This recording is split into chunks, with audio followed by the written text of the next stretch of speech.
Yo, what is up, guys? Mr. Octagonal here from Octagonal Gaming. Now, we have some crazy NBA free agency news. LeBron James has signed a 4-year, $154 million contract with the Los Angeles Lakers. LeBron is an LA Laker. What is next for the Lakers and the Cavs? Don't worry about Isaiah Thomas. I highly doubt he's going to be on the Lakers next year, especially since the experiment in Cleveland did not work with LeBron one bit, even though LeBron and IT are dabbing. Don't ask about that.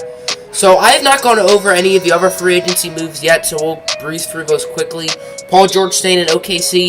I'm one of the few people who thinks OKC should tear it all down and rebuild, but that's just me. I know a lot of people, especially OKC Thunder fans, would disagree. Chris Paul re-signing with the Houston Rockets. I think the Rockets are certainly contenders, and the West is going to be even harder now with LeBron James being at it. DeAndre Jordan to the Mavericks for 1 year. I think that's a very solid move by Dallas, as it is only 1 year. They're not locking themselves into something. And I'm someone who doesn't like multi-year contracts with players who are like fringe all-star talents or below making max-level money, like a DeAndre Jordan, for example. So now we're going to be talking about LeBron to the Lakers. And I think LeBron is not really doing this out of a basketball standpoint, but he's doing this out of a business standpoint. Los Angeles is the biggest market in the country. New York is a little more populated, but LA is the biggest market in America. And LeBron wants to be in that big market. He wants to set himself up for after his career. And LeBron is a very smart guy. He has a lot of money. He's going to be very successful even when he retires. As someone in the media, I expect LeBron to still be doing something very good once he does retire from the NBA. And Los Angeles certainly helps that. Los Angeles is a big basketball market. Of course, they've had many star players. Magic Johnson, Kobe Bryant, Wilt Chamberlain for a little bit. Kareem Abdul-Jabbar, Shaquille O'Neal, and players like Shaq signed with them in free agency, so LeBron is now being added to that list of Laker greats. And his son also is going to be enrolled in an LA high school. We found out about that a few weeks ago. And LeBron is a family man.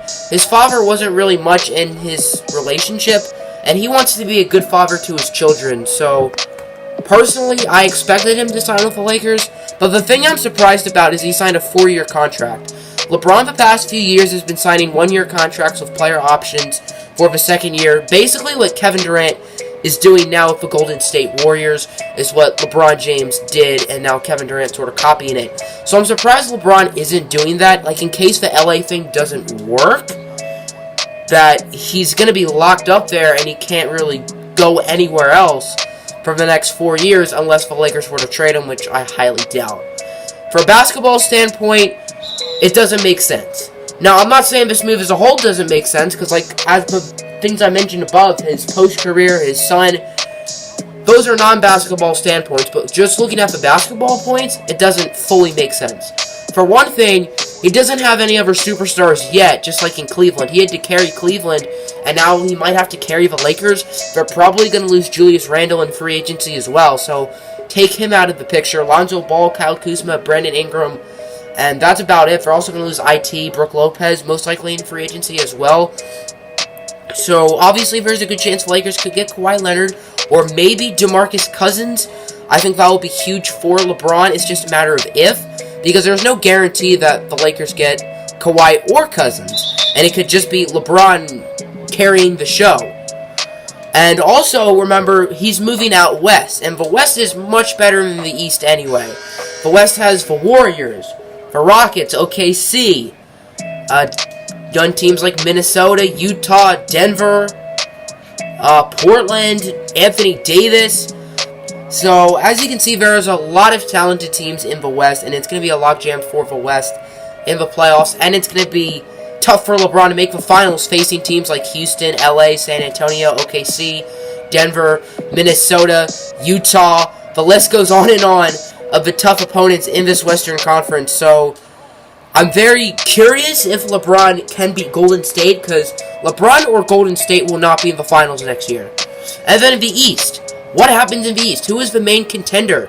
I would imagine it's going to be Boston and Philadelphia as the main likelihoods of making the finals. They were the next two highest seeds other than Toronto, but Toronto doesn't really count because they're not going to the playoffs. So we'll basically say Cleveland was the best team of the East. Outside of that, Boston and Philly are 2 and 3. Now they're 1 and 2, but what have Boston and Philly done to improve their teams? All they did is added Zaire Smith with the Sixers, and the Celtics added Robert Williams. Those are some solid picks, potential-wise, but I don't see either of them contributing, so neither teams have added anyone who can contribute. Now, both teams are in the Kawhi Leonard rumors, so there is certainly a chance that one of them could get Kawhi Leonard. And with LeBron signing with LA, I think it'll be quicker that Kawhi gets traded to any of these teams. The Lakers for LeBron to get another star, because he can verbally not commit to LA, I would imagine. I think he can change his mind until I think it's Friday. Now, obviously, it's very unlikely he's going to change his mind. We've only really seen that once with DeAndre Jordan a couple years ago, who said he was going to sign with the Mavericks, didn't sign with the Mavericks, and now he just signed with the Mavericks yesterday, which is pretty funny. So what do you guys think of this move? Are you a Cavs fan? If so, how do you feel about this?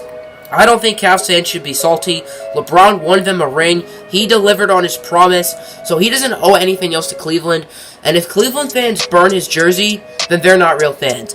The fans who burned his jersey when he left to Miami, okay, maybe that's fair. But if these fans burn his jersey, they're not real fans. Meanwhile, LA fans, I'm assuming they're happy. They're going to be very good next year with the addition of LeBron and their young core, or maybe another superstar like Kawhi or Boogie. So that's it for me. Hope you guys enjoyed. Make sure to drop a like and subscribe. I'm out. Peace. As Channing Frye heaves up a lob, and of course he misses it with my skill.